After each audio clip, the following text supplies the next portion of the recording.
The fog clung to the streets of San Jose like a secret unwilling to be spoken. It was one of those gray mornings where even the birds seemed unsure about chirping. Claire Reynolds adjusted the strap of her camera bag as she stepped out of her rental car and took in the Victorian sprawl of the Winchester Mystery House.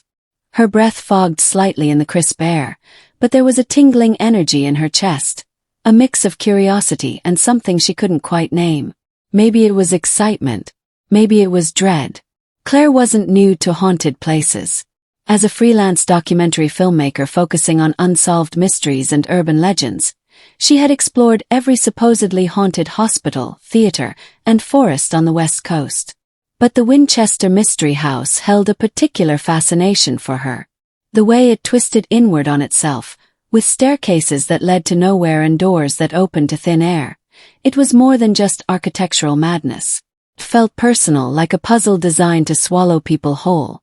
She arrived 15 minutes early, hoping to get a few exterior shots before the private tour began.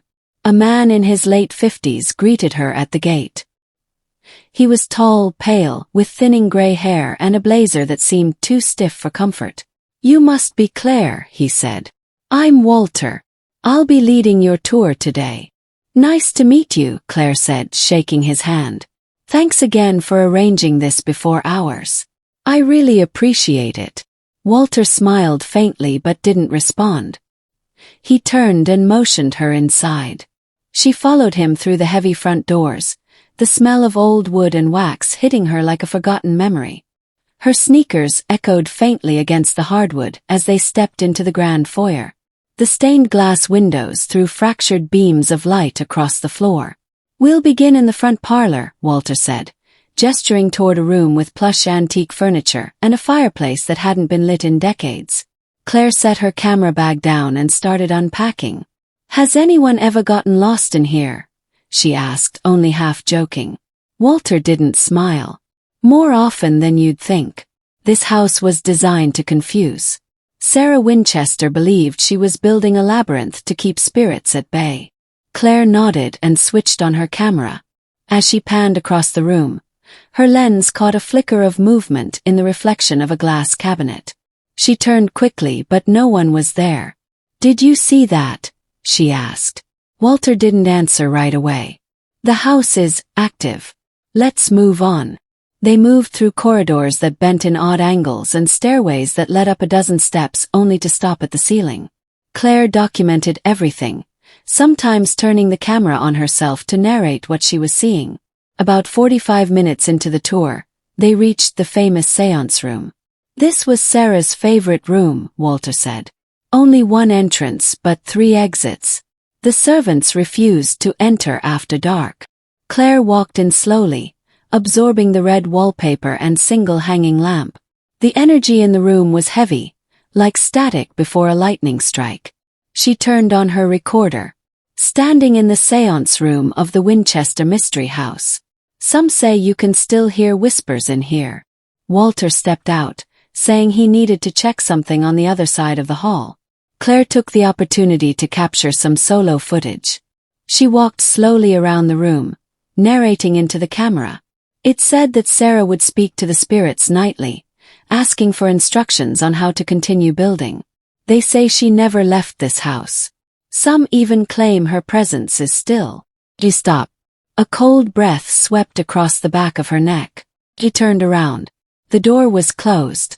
Had Walter shut it? She walked over and tried the handle. It was locked. "Walter," she called. No answer. She banged on the door. "This isn't funny." Silence. She pulled out her phone, but there was no signal.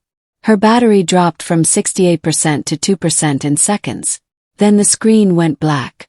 She took a step back, and that's when she noticed the whispering. Not one voice. Many. Layered and unintelligible, like static tune just short of meaning. She pressed her back to the wall, breathing hard. The room darkened.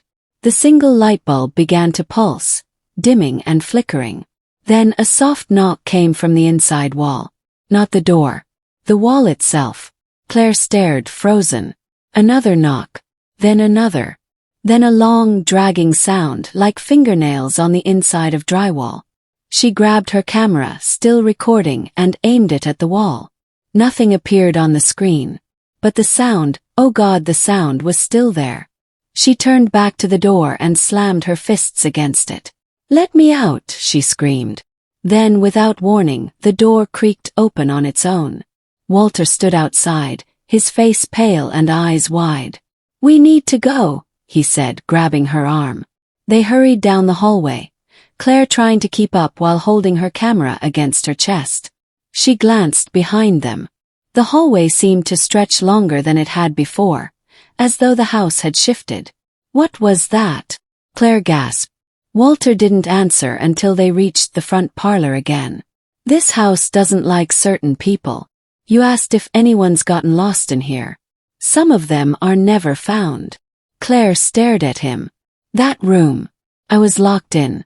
My phone died instantly. I heard." He held up a hand. "Don't speak it. The more you talk about it, the more it follows you." They stood in silence for a few seconds before Claire turned off her camera. "I think I have what I need," she whispered. Walter led her to the front door, opening it slowly. As she stepped outside, the air felt heavier than when she arrived. "Claire," he said before she reached the gate. "Don't come back." She nodded once and left. That night, back in her hotel room, she reviewed the footage. Most of it was usable. Good lighting, crisp audio. But when she reached the seance room segment, her heart froze. There was no video, just a black screen with distorted audio. And layered over her narration was a whisper that was not hers. Said her name. 3 days later, Claire Reynolds didn't respond to calls or emails. Her producer tried to track her down but found her hotel room empty. Her rental car still parked out front. The footage she uploaded to her cloud drive ended abruptly at the seance room clip. Police investigated. They found her camera, bag and phone, but no sign of Claire. The last known image of her is on a hotel security camera, standing outside the door to her room. She looked into the lens for a moment, as if she knew it was watching. Then she turned and walked down the hallway, toward the emergency exit, toward the darkness. She vanished after entering the Winchester Mystery House, and she was never seen again.